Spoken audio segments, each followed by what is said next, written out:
Bon, alors, est-ce qu'il y a un lien entre l'inflation, le post-Covid et le retour des produits à 1 euro? Peut-être. Oui, William, oui, en effet, parce qu'on est tous concernés par cette inflation sur les produits alimentaires. Hein, je vous rappelle, c'est près de 15%. C'est-à-dire que ce que l'on achetait avant pour 100 euros, aujourd'hui, la même chose va nous coûter 115 euros. Donc, du coup, ces produits à 1 euro, ils ont fait leur retour. Ils arrivent un peu comme une solution un peu miracle pour arriver à faire tenir notre panier de courses et arriver à faire en sorte qu'on arrive à boucler le budget. Oui, mais enfin, on a connu ça, c'était les soldeurs. Il y avait exactement. Des chaussettes un peu d'occasion, 1 euro. Bon. Exactement, c'était l'idée de se dire que finalement, c'est l'achat qui, entre guillemets, coûte rien. Ça coûte 1 euro, mais dans la tête, de consommateurs, on se disait ça coûte rien. Alors le gouvernement, lui, s'est un peu engouffré. Je ne sais pas si vous avez entendu parler de ce fameux panier anti-inflation qui a été lancé à grand renfort de communication. L'idée là, c'était de dire aux distributeurs, écoutez, nous, gouvernement, on aimerait définir une espèce de liste de produits, qui seraient un peu les produits du quotidien, dans lesquels les prix seraient carrément bloqués. Hein. C'est presque une initiative, j'allais dire, un peu soviétique, pardonnez-moi du sujet, mais en France, c'est très compliqué à mettre en place. Et résultat des courses, le gouvernement, il a dit, non, finalement, on peut pas faire une liste. Parce que, voilà, exactement. Donc, ils ont dit aux distributeurs... Pardon, mais c'est peut-être parce que la grande distribution n'a pas respecté le jeu.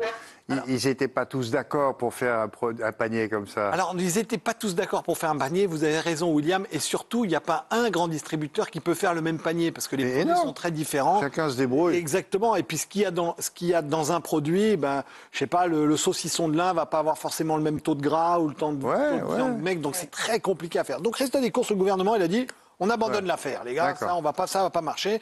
Donc, distributeurs, débrouillez-vous, faites-nous quelque chose qui va s'appeler anti-inflation, ça va durer un trimestre et puis on verra bien ce que ça donnera. Donc, en effet, il y a des enseignes qui se sont mis à la tâche. Donc, j'en ai pris quelques-unes, par exemple, chez Carrefour ou chez Intermarché. Alors, eux, ils ont décidé de prendre des paniers, donc certains 500 produits, en l'occurrence chez Casino, Carrefour 900 produits, et eux, ils ont afficher des prix qui étaient les meilleurs prix possibles.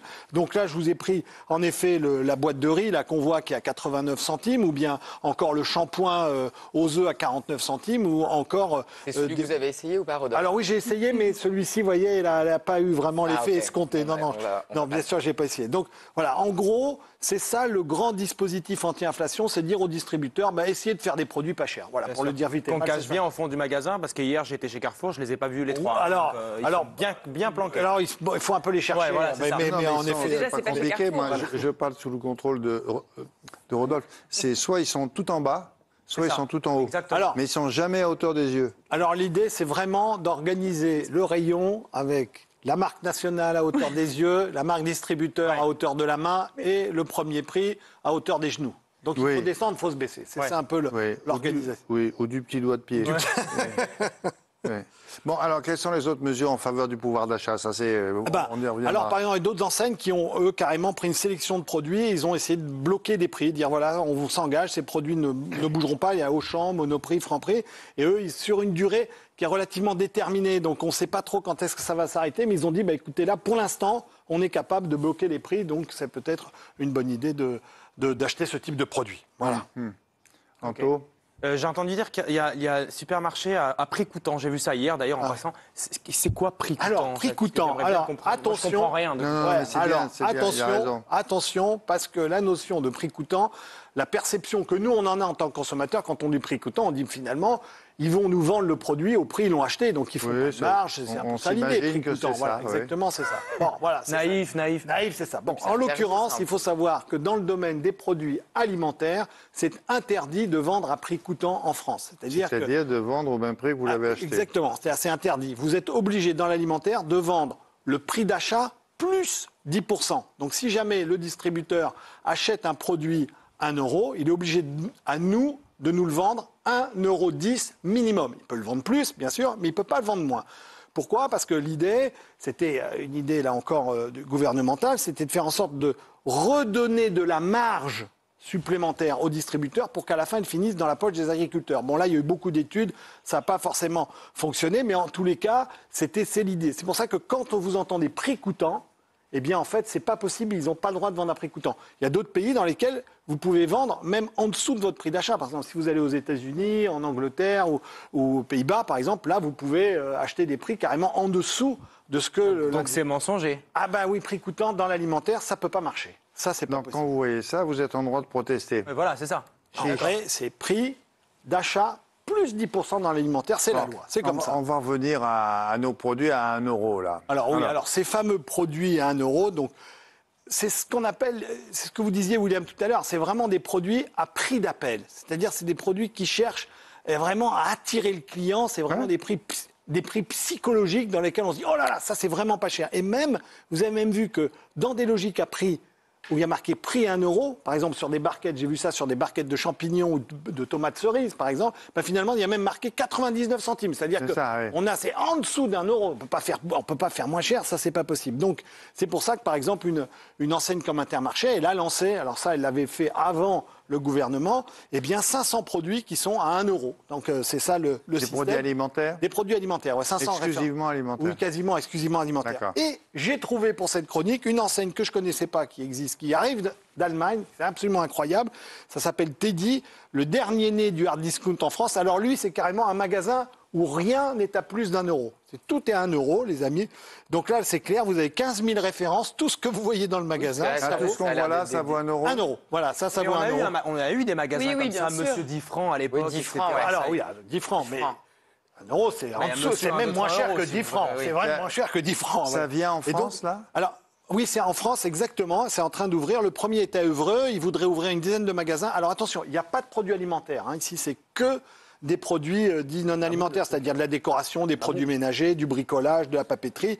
Mais l'ensemble du magasin, c'est vraiment 1 euro. Donc là, c'est facile. C'est génial. Ah oui, c'est assez basique, c'est assez génial. Alors après, il faut regarder aussi l'origine des produits. Parce que j'imagine que quand on se penche de près, on devine d'où ils viennent tous. On sait à peu près d'où ça vient. Pardon ? On devine d'où ils viennent. Oui, il y a plutôt d'Asie du Sud-Est. Là-bas. Mais le problème de ces magasins, c'est que vous rentrez pour visiter et vous repartez avec 6 babioles qui vous vont servir à rien. Parce qu'on est content. Vous repartez avec 10 produits, ça vous coûte 10 euros. Mais vous avez 10 produits. Oui, c'est ça. Et quel genre de produits ? C'est exactement ça, voilà. Alors, les produits, c'est exactement ça. Ils sont capables de faire des produits aussi bas pour une raison très très simple, c'est qu'ils vont essayer de rogner sur l'ensemble des éléments de la chaîne. Et la plupart du temps, vous avez vu que ces produits, c'est souvent des produits dits de marque distributeur. Ça veut dire que c'est le distributeur qui a organisé la production de ces produits-là. Ça veut dire qu'il a essayé de rogner sur chaque étape de la chaîne, du producteur, de l'industriel, du transporteur, pour essayer de serrer au maximum les coûts et faire descendre au maximum les prix. Alors l'idée, c'est qu'après, ensuite, ils arrivent à se rémunérer sur le volume. Bien sûr, c'est-à-dire, on a vu les champignons tout à l'heure. L'idée, c'est à la fois d'expliquer que l'enseigne est la moins chère. Je vous rappelle juste une petite anecdote. Nous, les consommateurs, la première raison pour laquelle on va dans un magasin, après la proximité, c'est le prix. Donc, si vous arrivez, vous, en tant que magasin, à dire que vous êtes le moins cher, vous aurez plus de clients que le magasin d'à côté. Donc, c'est un peu ça l'idée. Alors après, ensuite, il faudra quand même être très vigilant sur la provenance. Par définition, parce que souvent, tous ces produits, surtout dans le non-alimentaire, ils viennent en effet d'Asie du Sud-Est, ils ne sont pas vraiment... Et Rodolphe, c'est ce qu'on dit depuis le début, mais en fait, c'est des produits plutôt bas de gamme. Alors, c'est des produits bas de gamme, oui. On va dire que ils ont, sur l'aspect alimentaire, ils ont un Nutri-Score. Vous savez, le Nutri-Score, c'est l'indicateur. Ils sont entre A et C. Regardez-y de très très près. Après, soyez quand même assez méfiants. Et regardez, ce qu'on ne regarde jamais, mais on a une chance en France, c'est l'étiquette qui donne le conditionnement. Pourquoi ? Parce que parfois, on arrive aussi à fabriquer un produit à 1 euro en mettant moins dans une boîte. C'est-à-dire que, typiquement, vous aviez une boîte de 250 grammes, elle passe à 200 grammes, le prix... finalement, il est... les tablettes de chocolat, elles sont de plus en plus fines. Voilà, exactement. C'est fou, ça. C'est exact. Voilà, c'est non, mais ça va finir par valoir vraiment 1 euro. Quoi. Voilà. Un carré de chocolat. Tu vas avoir une tablette de chocolat comme ça. Une tablette de chocolat, voilà. Et là, ça sera justifié. C'est pour ça, surtout, les amis qui nous regardez le petit prix, qui est le prix au kilo, le prix au litre, le prix au conditionnement. Celui-ci, il a une valeur parce qu'on sait une étude de faire ça. Merci. Il va falloir faire ça. Merci, Monsieur Bonas.